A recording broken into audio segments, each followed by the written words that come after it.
What's up, everybody? This is Fred Ricciani of TSC Gaming, sitting alongside Joshua Boyle, community manager of Bethesda's Quake Champions. Joshua, how's it going, man? Really, really good, man. The C3 has been pretty hype. It's been insane. Now, outside, of course, you got a big line for Quake Champions, but you also got a huge line for Fallout 76. You guys are doing some birthday party, something like that. Have you had a chance to, I know you're community manager and you're doing your thing, you're technically working, you're on the clock, but have you had a chance to partake in any of the Bethesda activities? Oh yeah. I've definitely been through, the Fallout 76 experience is basically like being a vault dweller for right before you get out to the pre-reclamation area, so that's amazing.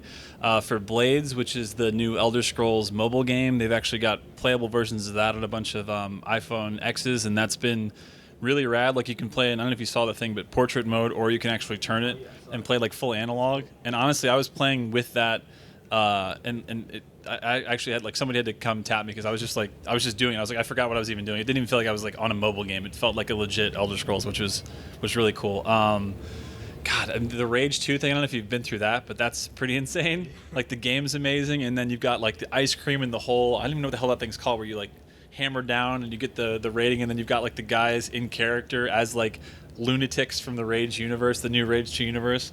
So yeah, man, it's been You guys do props right, man. I mean, yeah. This the stuff, like the whole showcase that we did for BE3 and then now at E3 has been like, it's been off the chain. It's been nuts. It's been really cool. Now, can you tell people about your role with Quake Champions? Because when a lot of people hear community manager, they think social media. They're like, oh, community as in forums. Like, what does a day in the life of Joshua look like?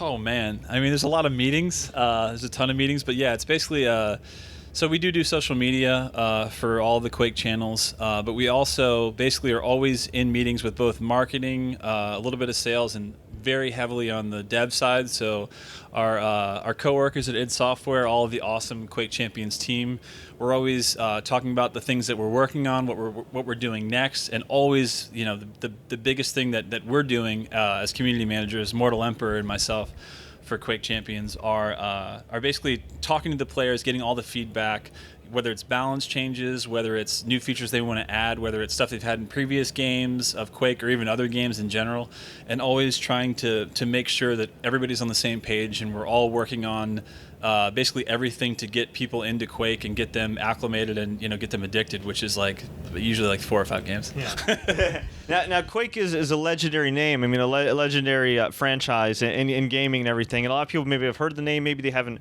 played it in a while or played Quake Champions. For somebody that is a little familiar with it, but you know, needs like an elevator pitch of sorts. Sure. What can you tell us about Quake Champions and why people should play it? Sure.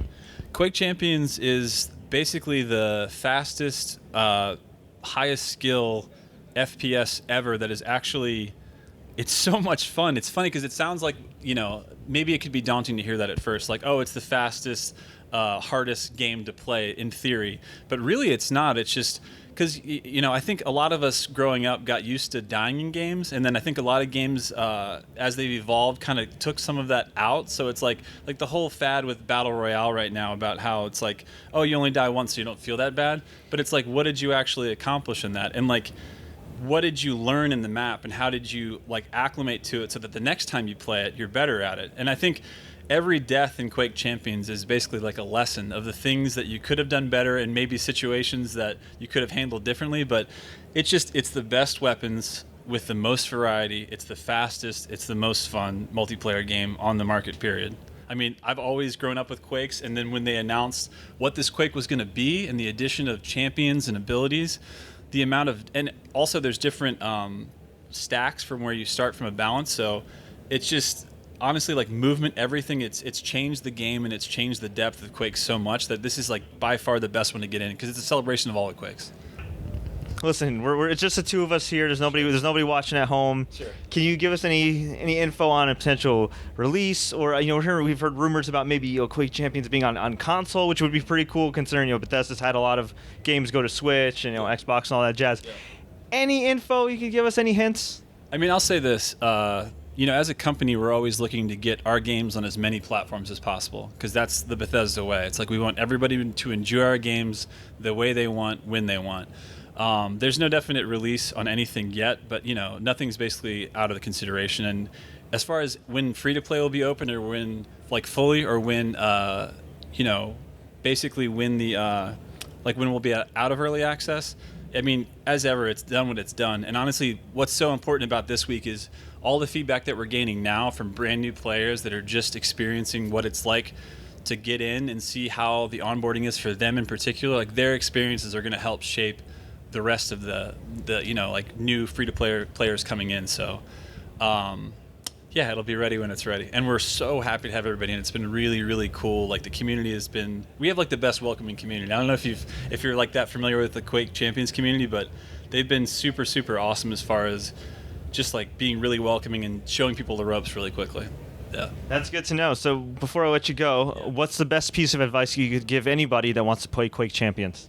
Just really like grab a friend, play together, and have fun and enjoy the crazy carnage and speed that you can only get in Quake Champions. Go to quake.com. That's where you can find all the download links you need and all the information you need to get in the game. This week, again, you got to get in because otherwise I don't know when it's going to open up again. So get in now.